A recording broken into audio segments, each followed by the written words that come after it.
然后呢，就刚才讲是以这个圣像来这个赞颂呢，分两个方面，就是一个是报圣这个圣像来赞颂，还有一个是化圣这个圣像来赞颂。那么第一个是报圣圣像赞颂呢，以这个基金圣像和定义和还有这个以愤怒圣像定义，就是有两个。首先就是这个愤怒基金圣像定义呢，就是分好像6个方面吧，就是首先是第一个。就是六个这个科判当中呢，就是第一个是以这个面色和光芒而定义，就是从这个它的就杜牧的这种面的这个面容面色就颜色和还有就是它的这个光芒方面，就是在这方面呢，就是进行定义的。当然，这个是对，就是中的这个杜牧占的这种刻盘方式也可以，或者是一尊一尊单独定义，这样也可以。我们第一尊多什么什么，第二尊多少，这样的话可能好记。但是我就为了就是比较这个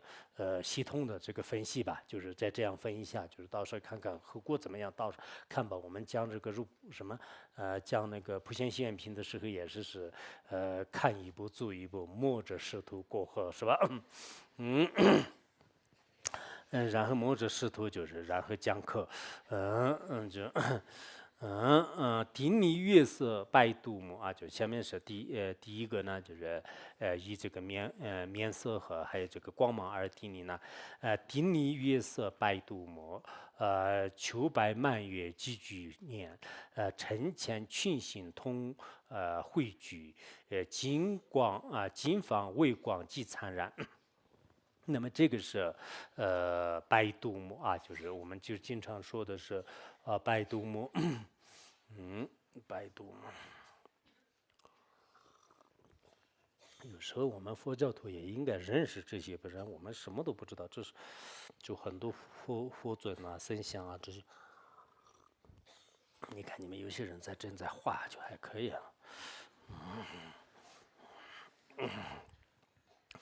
很多画家也在这里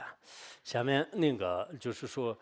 这个顶礼就是月色就是月色白杜牧，就是月色白杜牧。那么这个也叫做是那个七言父母，就是七言父母，就是说因为这个白杜牧就是在有些这个历史当中说呢，这个就是双脚张还有这个两手掌，然后呢就是面上有这个3个眼睛呢，就中宫的话呢有7个眼睛，那么7个眼睛就是上面的眼睛呢就是看这个就是诸佛菩萨，就是然后其他的这个6个眼睛呢就是观这个六道众生，就是也有这样的这个说法。那么这个白杜牧是什么样呢？就是它是这个相当于是这个秋天的100个这个满满的这个月亮就是全部沉淀在一起，集聚在一起。这样的这个颜色，就是它的这个白杜牧的面容呢，就是有这个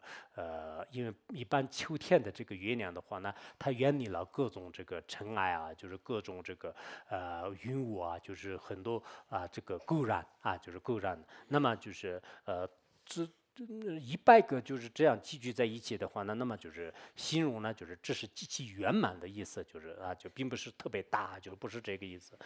就非常这个圆满，就是它是一种这个修饰法就是修饰法，而且呢，就是它的微光是什么样？就是成千上万个这个群星同一个时间当中全部聚会就并且呢，就是甚至超过就是这个月亮和这个星星的这个光芒就是那么给这个众生这个面前呢就放出来就是白色的这个光芒，就是那么这个降下来就是这个月色的甘露就牵出众生这个心灵的这个炽热就心灵。我们知道是我们现在的这个众生的话呢，就是心里有各种各样的一些恐怖担忧伤心还有这个就是各种这个失望还有呢就是很多很多的这个不平，就是这就是我们众生的这个心灵的这个痛苦现在众生表面上看来的是好像就是穿的也好，吃的也好，但实际上呢，大多数的这个众生的苦呢，就是并不是这个缺于这个什么这个生活用品的，而是内心当中的这种勇气和内心当中的这种力量就是缺少。啊，就很多人为什么现在就是越来越多的人这个自杀，就是越来越多的人自杀，就是原因就是这自己内心当中呢不从事，就觉得呢一切都是对你来讲是一种这个增加痛苦的因而已。所以在这个时候呢，我们就是祈祷这个杜牧啊，就是祈祷这个杜牧的话呢，就是那么通过这个杜牧的话呢，让我们的这个心灵的就是许许多多的这些恐惧呢，就是马上会这个迁除的。一般来讲呢，我们这个月舍杜牧的话呢，就是它是那个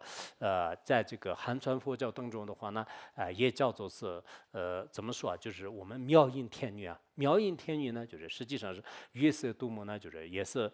是这个一个本体啊，就是有些这个书里面呢，就是叫做这个妙音这个智慧天女啊，就妙音智慧天女也是白杜牧啊，就是白杜牧跟那个妙音天女的很多的这种这个修法呢，就是也是比较这个相同的。那么从这个层面讲的话呢，那么这个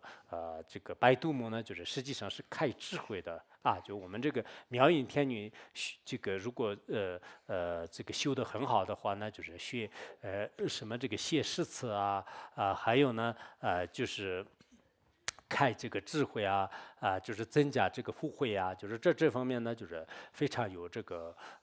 就是特点啊，就是非常有这个不共的这种这个能力。同时呢这个白杜牧的话呢，就是实际上在我们藏传佛教当中，指三尊这个常住本尊之一啊，就是常住佛和还有这个僧尊父母和白杜牧。所以很多的这个高僧大德的这个长久咒释的这个祈祷文啊，就是祈祷文里面呢，很多高僧都是祈祷就是常住佛，祈祷白杜牧，祈祷那个僧尊父母，就是然后呢就是让他就是这实践当中呢，就是经常这个注释啊，就是实践当中就是注释，就是所以说他也是这个常住佛的这个一个幻化啊，就常住佛的这个幻化。所以我们不管是自己也好，或者是他人呢如果你想在这个实践当中呢，就是这个常住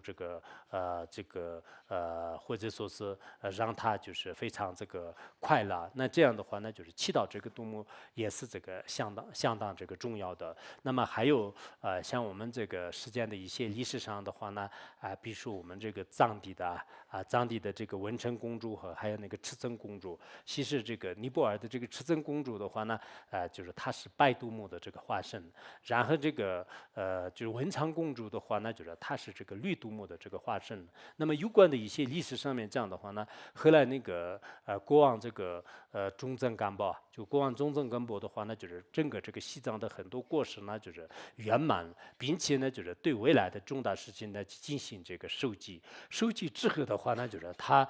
这左右两手呢，就是对两个公主就是进行锚定这个价值。后来的话呢，这两个公主就是这个赤珍公主呢，就是变成这个白色的这个丝斑莲花，就是然后呢，后来就是变成杜牧的这个标志。然后那个文成公主的话呢，就是变成了就是16版的绿色莲花，然后也变成了这个绿杜牧的这个标志。最后呢，就是发成一个光，就是融入这个上面的这个11面这个观音菩萨的像。最后呢，国王也是融入这个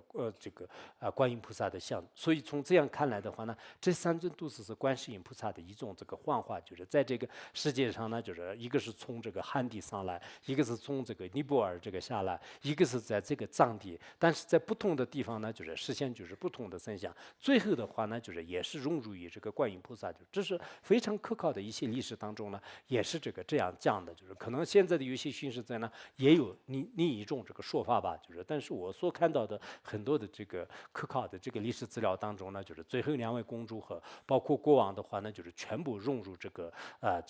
11面观音菩萨的这个信件呢，就是化成这个光，就是一面观音菩萨的这个信件，就是有这样的这个说法。所以我们像那个白文素白这个杜牧也好还有那个妙音天女也好，就是这些都是常熟的这个甚至呢，就是那么我们平时在这个生活当中遇到一些这个灾难啊、恐怖啊，就是多面的这个象限的话呢，那么就是立即就是这个祈祷这个杜牧，就是以前这个印度好像是陈那伦斯的一个弟子吧，就是他在一个地方就是将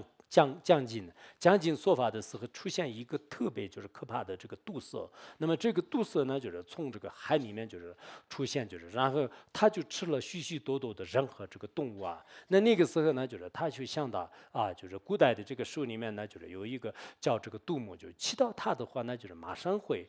这个遣除这种灾难和这个痛苦。他就像如果我没有进行祈祷的话，我们诸位的很多的生命呢也会吞噬在他的口里面的。那么这样以后呢，就是他就这个立即祈祷，立即祈祷就是杜牧的这个心主以后的话呢，那么就是这个杜瑟呢，就是升起这个慈悲心，就是然后他就放手了。那么其他的这些众生的话呢，在这个延年益寿就是从这个宿命当中的一切的这种灾难的话呢，就是完全这个遣除。所以我们现在很多人呢，就希望什么呢？就是希望这个自己也长寿，家人也长寿，家人也平安，自己也是这个快乐，就是开智慧。所以杜牧的这种这个修法也好，祈祷文当中呢，经常讲这个，如果你想求财呢，就是祈祷杜牧；如果得这个求子的话，那就是祈祷杜牧，就是都会如愿以偿的。因此呢，我们这个除了极个别的前世的业力深重的人呢，可能是就是诸佛菩萨也不一定马上就是能解决你的这个燃眉之急。其他的话呢，只要这个诚心祈祷，一心这个念诵这个杜牧赞或者是心咒的话，那就是一定会是就是得到就是你这个所想要的就是一切的这种洗涤。那么这是我们讲到的，就是说这个白色就是月色杜牧就是月色杜牧。